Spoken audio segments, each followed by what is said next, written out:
రాజకీయాల్లో political, personal, professional అని separate racks division ఉంటుందా? నాకు ఈ డౌట్ ఎందుకు వచ్చిందో తెలుసా? కుటుంబ వ్యాపార సంస్థ అంటూ స్వయంగా ముఖ్యమంత్రి ఇలా ప్రకటన చేసిన తర్వాత నాకు చాలా ఆశ్చర్యంగా అనిపించింది. తర్వాత వాస్తవాలు తిరగేసి చూస్తేనేమో కాస్త డిఫరెంట్ గా కనిపిస్తా ఉంది చరిత్ర. అందుకోసమని ప్రొఫెషనల్, పర్సనల్, పొలిటికల్ అన్ని డివిజన్స్ ఉంటాయా? మనం అలాంటి డివిజన్స్ ను పాటించామా? లేదంటే ఎదుటి వాళ్ళ విషయంలో ఒక రీతి, మన విషయంలో మరో నీతి, ఇది వ్యాపారం అన్నట్టుగా మన విధానం ఉందా అనేది తెలుసుకోవటం, చర్చించటం, సభ్యతగా మాట్లాడుకోవటం అనేది మనకు అవసరం. ఎందుకో తెలుసా? రాజకీయాల్లో ఎజెండాల్ని జనం మెదళ్ళకి చుట్టబెట్టాలనుకుంటున్న అంశాలని డిసైడ్ చేస్తున్నది పొలిటికల్ గెయిన్సే కదా. మరి పొలిటికల్ గా ఎదురు దెబ్బ తగిలే టైం వచ్చేసరికి మాత్రం అది వ్యక్తిగతం అని అంటే తప్పించుకోవడం సాధ్యమేనా? మనం బాగున్నప్పుడు లెక్కలు మాట్లాడి కష్టాల్లో ఉన్నప్పుడు విలువలు మాట్లాడుకోవచ్చు సార్. కరెక్ట్ కాదు. మొత్తం ఆధ్యాత్మిక వేత్తలు, భక్తి ప్రపత్తులు ఉన్న వాళ్ళంతా ఆశ్చర్యపోయేలాగా లడ్డూలో జంతువులు కొవ్వు కలిసిందని చెప్పాము. ఆ డోసేజ్ సరిపోలేదు అనుకొని బాత్రూమ్ క్లీనింగ్ యాసిడ్ కూడా కలిసిందని చెప్పాం. బాత్రూముల్లో వేసి క్లీన్ చేసే కెమికల్ ని ఈలో వేసి లడ్డు చేసి భక్తి, విశ్వాసం, నమ్మకం, చేతులెత్తి మొక్కే తత్వం ఇవన్నీ తర్వాత వీటన్నిటితో పాటు మనం బ్రాండ్ అంటూ ఉంటాం కదా. వెంకటేశ్వరుడే ఏపీకి బ్రాండ్ అంబాసిడర్. దేశంలోనే కాదు ప్రపంచంలో ఏ భూభాగానికి లేని ప్రత్యేకతని మనకి శ్రీనివాసుడు ఇచ్చాడు అని చెప్తాం కదా. అలాంటి బ్రాండ్ని కూడా ఫణంగా పెట్టినట్టుగా రాజకీయ గేమ్ ఆడాం కదా. అదేమో బెడిసి కొట్టింది. ల్యాబ్ రిపోర్ట్స్ ఏమో మన ప్రచారానికి విరుద్ధంగా వచ్చినాయి, వాస్తవాల్ని బయట పెట్టినాయి. మనం అప్పుడు ఇంకా తేరుకోలేక బాత్రూమ్ క్లీనింగ్ యాసిడ్ లాంటివి మొదలు పెట్టినాం కదా. అప్పుడు ఎప్పుడు మనకి వెంకటేశ్వరుడి భక్తి గురించి కానీ, ఏపీ బ్రాండ్ గురించి కానీ ఎక్కడ సంకోచం, సంశయం రాలా. చాలా చిత్రంగా. కానీ కుటుంబ వ్యాపార సంస్థ విషయంలో మాత్రం బ్రాండ్ని దెబ్బతీసేందుకు ట్రై చేస్తున్నారు అని మాట్లాడామనుకోండి, సభా మధ్యమున దానవేర స్వర్గంలో ఎన్టీఆర్ చెప్పినట్టు ఏమనుకుంటారు జనము? కుటుంబ వ్యాపారాల విషయంలోనేమో ఇంత అక్కరుంటుందా, ఇంత సెన్సిబిలిటీ ఉంటుందా? ఇది చాలా సున్నితమైన సమస్య. ఇలాగ వెంటనే రియాక్ట్ అవుతారా?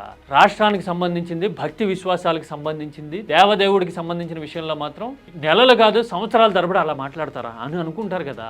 ఇది వ్యాపారం. మాట్లాడే ముందు, ప్రకటనలు చేసే ముందు ఈ బ్యాలెన్స్ మనం మిస్ కాకూడదు సార్. ఇది ఒక పాయింట్. ఇక రెండోది, మనం ఆరోపణలు వచ్చేసరికి ఇందాపూరో ఇంకో పేరో, బయటకు వచ్చేసరికి కార్పొరేట్ వ్యవహారాల నిపుణులు కన్ఫెషన్ బట్ కండిషన్స్ అప్లై అన్న ప్రకటన చేయడం చూసాం కదా. కో మ్యానుఫ్యాక్చరింగ్ లొకేషన్ ఇందాపూర్ డైరీ తోటి ఉండటం కరెక్ట్. మరి ఇలాంటి వచ్చినప్పుడు అంటే వివాదాలు చెలరేగినప్పుడు దాని మూలాలు, ఆనుపానులు డైరెక్ట్ గానో ఇండైరెక్ట్ గానో కనెక్ట్ అవుతూ ఉన్నప్పుడు ఇదంతా కనెక్టెడ్ నెట్వర్క్ ఏమో అని అనిపించే పరిస్థితులు ఉన్నప్పుడు అది వ్యక్తిగతం అని ప్రకటించగలమా? టెక్నికాలిటీస్, మోరల్ గ్రౌండ్స్ ఎలాగో చర్చకు వచ్చి తీరతాయి. వాస్తవాలు తెలుసుకోవాలి అనుకునే వాళ్ళకి, ఆలోచన గల వాళ్ళకి అది ఓకే. తర్వాత మనం అసలు పర్సనల్ మాట్లాడకూడదు అంటున్నాం కదా. మరి మనం ప్రత్యర్థుల విషయంలో ఎలాంటి వ్యూహాన్ని అనుసరించాము? కన్స్ట్రక్షన్ ఇష్యూ వస్తే చాలు, ఇన్ఫ్రాస్ట్రక్చర్ అంటే చాలు, మనం భారతీ సిమెంట్ అనే పేరు తీసుకొచ్చి చాలా జుగుప్సాకరంగా చదవడానికి ఇబ్బంది పడే టైటిల్స్ పెట్టించి మాట్లాడించి ప్రచారం చేసిన మాట నిజం కదా.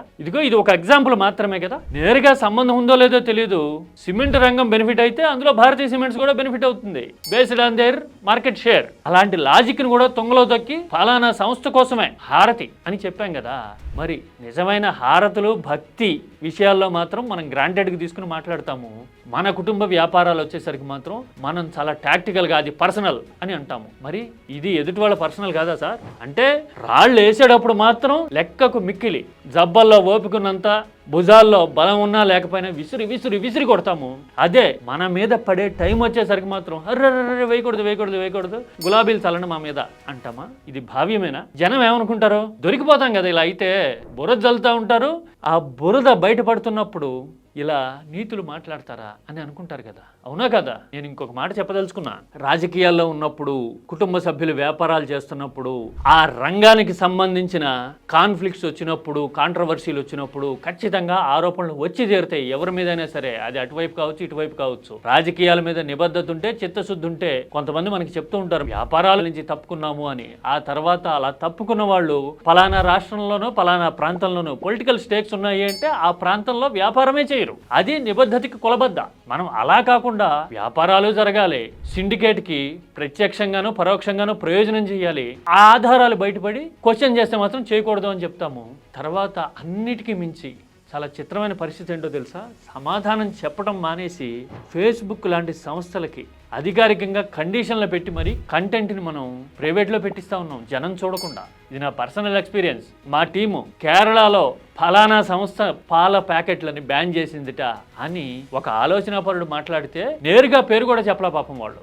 ఆ వీడియో పోస్ట్ చేస్తే ఫేస్బుక్ వాడు పంపించిన మెసేజ్ ఇది మీరు చూస్తూ ఉన్నారు కదా. అంటే ఎదుటి వాళ్ళ మీద బురద జల్లుతాము, క్వశ్చన్ చేస్తే సమాధానం చెప్పము, ఆఖరికి నిష్పాక్షికంగా నిజాలు బయటకు వస్తూ ఉన్నా కూడా రానివ్వకుండా మనం ఇలా వ్యవస్థాగతమైన ప్రయత్నాలు ఎంత పగడ్బందీగా చేస్తామని చెప్పడానికి ఇది ఒక రుజువు కదా. మరి ఇలాంటి రాజకీయంలో మనం నిష్పాక్షికత గురించి, నీతి గురించి, ధర్మం గురించి మాట్లాడగలమా? సుదీర్ఘ రాజకీయంలో మనం ఏం సాధించాము అంటే ఏంటి సమాధానం? కామెంట్ అనేది సంస్కారవంతంగా ఉండేలాగా చూసుకోండి. భాష అనేది మన ఆలోచనకి, స్థాయికి సంబంధించిన విషయం. అందుకని సబ్జెక్ట్ మీదే మాట్లాడదాం, సో దట్ కమ్యూనికేషన్ అనేది చేరాల్సిన చోటకి పర్ఫెక్ట్గా చేరుతుంది. లేదంటే కనుక డీవియేషన్స్ వస్తాయి, అనవసరమైన కాంప్లికేషన్స్.